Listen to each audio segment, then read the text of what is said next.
Well, the Environmental Department says it hasn't decided if Karpowership will be granted approval to operate at South Africa's harbours.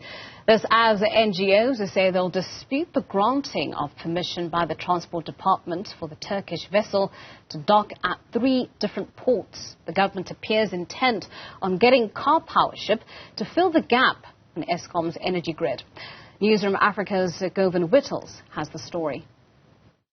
Minister Barbara Creesy's department says it's still considering the Karpowership application and it will speed up the processing of environmental impact assessments. Grid capacity is a national priority to solve not only for our transition needs but also for our short-term emergency generation to solve load shedding.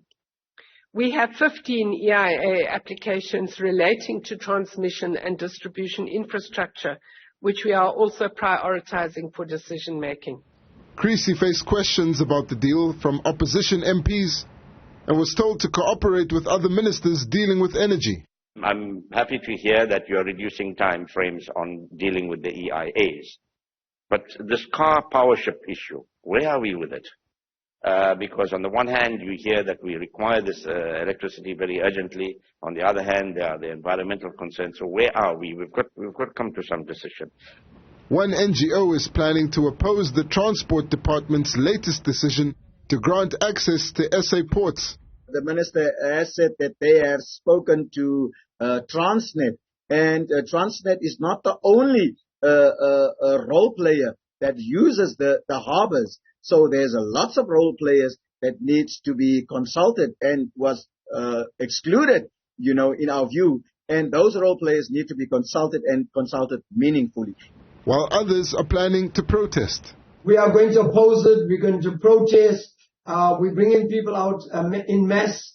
And as of Friday, the 26th in Durban, we are protesting. There'll be thousands of people being brought to the streets of Durban to oppose Karpowership. Meanwhile, experts are warning the Karpowership deal will be too expensive. What we need to recognize is that gas is traded in dollars, and we'll be paying for this gas in dollars, which is obviously going to mean that there's a kind of volatility in the gas price and for our economy.